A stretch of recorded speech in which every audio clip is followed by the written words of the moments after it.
Hey everybody, welcome to the press. Welcome to this shorter third episode of the week. We do not have a big battery of golf tournaments this week. We have no senior tour. We have no live. We have no LPGA.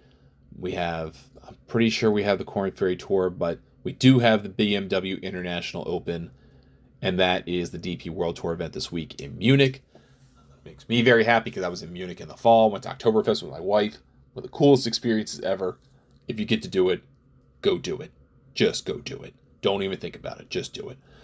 So if Munich hosts the DP World Tour this week, it's an interesting tournament for a variety of reasons. One, it's a course, Green Eagle golf courses tend to kind of defend itself pretty well with weather. And as a golf course against par, you've got a number of live players competing this week. Patrick Reed is the favorite at 12 to 1.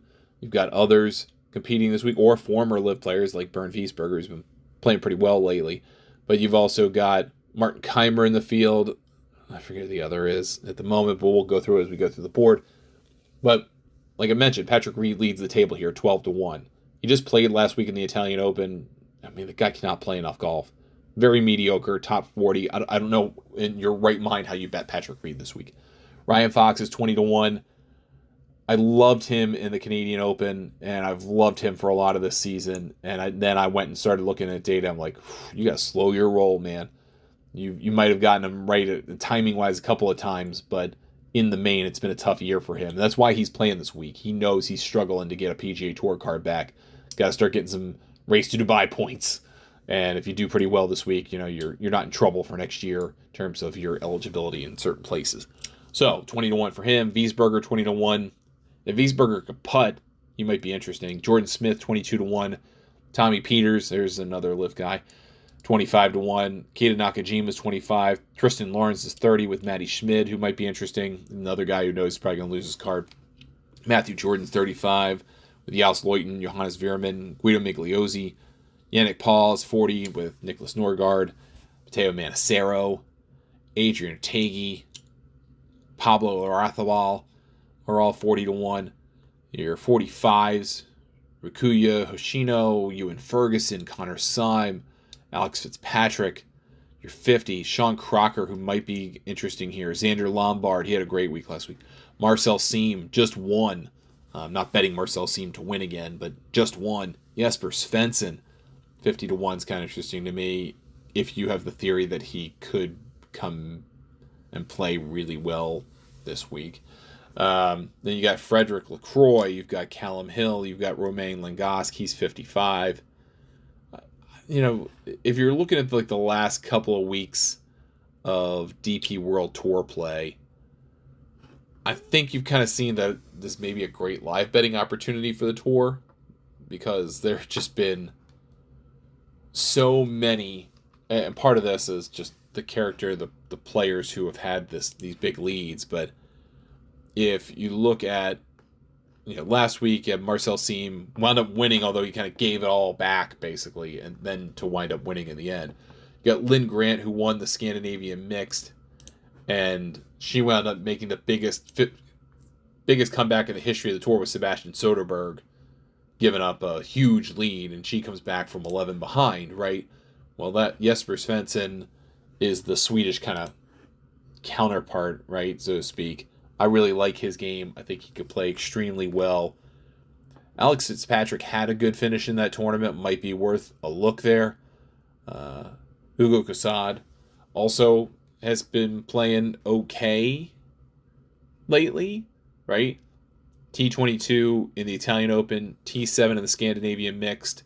He hadn't been playing well before that. If you look at him this week, you can get him 120 to 1. 120.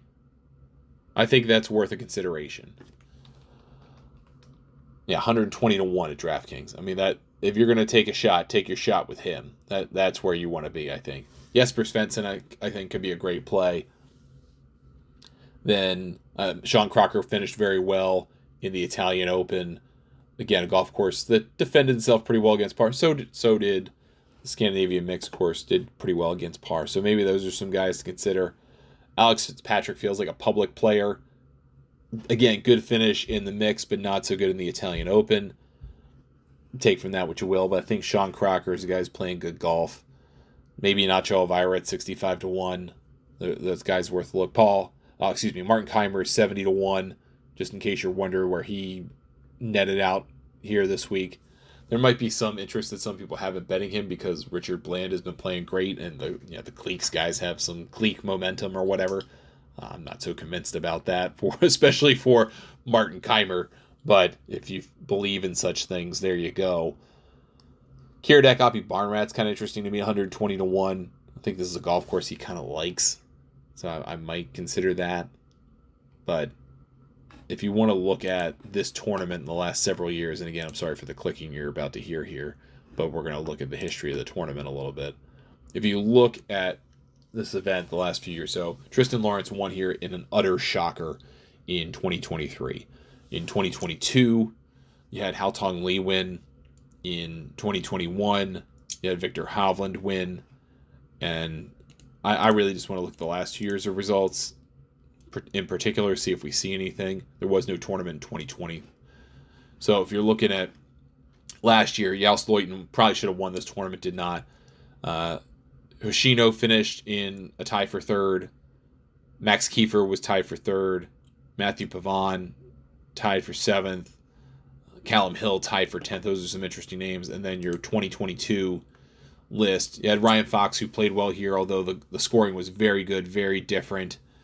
You had Romain Langas, Sami Valimaki, Thomas Peters, Hao Tong Lee. So, I mean, maybe you want to think about Hao Tong. Maybe that's where you want to go with that. I don't know. That's not very convincing to me, one way or the other. A lot of kind of very strange. Guido Migliozzi perhaps just won. He did well. He finished tied for 10th here last year. I can go with that. Sean Crocker was T14 here last year. That could be interesting to me. And just try to expand the 2022 leaderboard as well. Yeah, I mean, nothing extra, that confirms anything here based on those numbers from 2022. So, yeah, maybe I still like that Sean Crocker number. I like that Ugo number, and that's probably the extent of it for me. I'm not going to bet Alex Fitzpatrick. Probably not. I mean, I could get into Hal Tong maybe. Jesper Svensson I could get into for sure. I can get into Sean Crocker. But I feel like when you're betting this tour, there's some guys who love to take super shots and try to play into each way bets, which are hard for a lot of people to find. I do like the idea of an each way bet, but I'm not going to go and reach super far here this week. It's just my philosophy to betting this tour. Some guys that I love, Skyhook DFS, the guys from Lost for Words, they do a great job with the DP World Tour every week, and they are willing to ride the highs and lows of that pretty well. I think that's something worth listening to, but at least want to give you my perspective on this event and then recommend other ones out there. Typically, we talk about 3 or 4 other events in this show, and we'd go and have a pretty nice slate of events and kind of picks. I mean, my space is the LPGA, right? The LPGA and the PGA Tour, where I kind of do, and I do well in the Champions, but I also don't bet a lot on the Champions.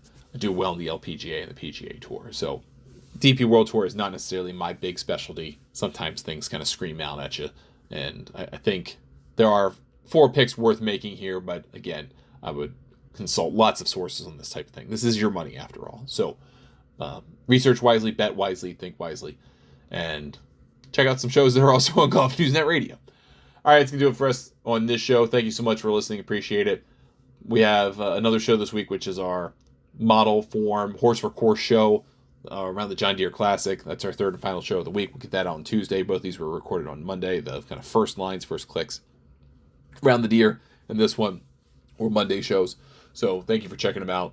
Again, we'll be back with a 3rd show for the week, and then that's going to do it for us. Very short week in terms of content, in terms of the slate.